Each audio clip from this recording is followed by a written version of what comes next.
بسم اللہ الرحمن الرحیم۔ ببلو ویس کے معزز سامعین کرام السلام علیکم۔ ہم لے کر آتے ہیں آپ کے لیے ڈیلی ہنسی اور کیکوں سے بھرپور قصے کہانیاں۔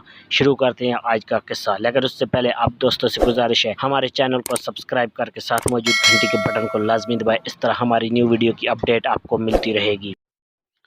ایک لڑکی اپنے والد کے ساتھ بک شاپ میں کتابیں فروخت کر رہی تھی کہ اپنے بوائے فرینڈ کو اپنی طرف آتے ہوئے دیکھا۔ کہنے لگی، کیا آپ المانی کی کتاب ابو میرے برابر میں کھڑے ہیں خریدنے آئے ہیں؟ لڑکے نے جواب دیا، نہیں، میں تو ماس ہرنا نیئر کی کتاب کب ملوگی خریدنے آیا ہوں۔ لڑکی، یہ کتاب ہمارے پاس نہیں، البتہ باتریس فرد کی کتاب کل یونیورسٹی میں مل سکتی ہے۔ لڑکا، اچھی بات ہے، لیکن کل آپ بیلجیکی برنار کی کتاب رات کو فون پہ بات ہو سکتی ہے، لا سکتی ہیں۔ لڑکی، ہاں کیوں نہیں، کیا آپ مشیل دانیال کی کتاب رات 10 بجے کے بعد بھی خریدنا پسند فرمائیں گے؟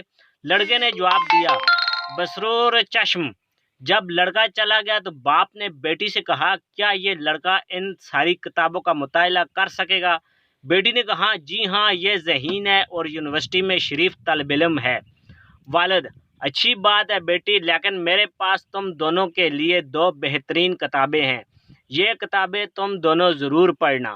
ایک ہولندی فرانک مارتیز کی کتاب میں بیوقوف نہیں ہوں، اور دوسری روسی موریس ہنری کی کتاب کل اپنے چچا زاد کے ساتھ شادی کے لیے تیار رہو۔ ایسے مزید مزیدار قصے کہانیاں حاصل کرنے کے لیے ہمارے چینل کو سبسکرائب کر کے ساتھ موجود گھنٹی کے بٹن کو دبا دیں، اس طرح ہماری نیو ویڈیو کی اپڈیٹ آپ کو ملتی رہیں گی۔ شکریہ، اللہ حافظ۔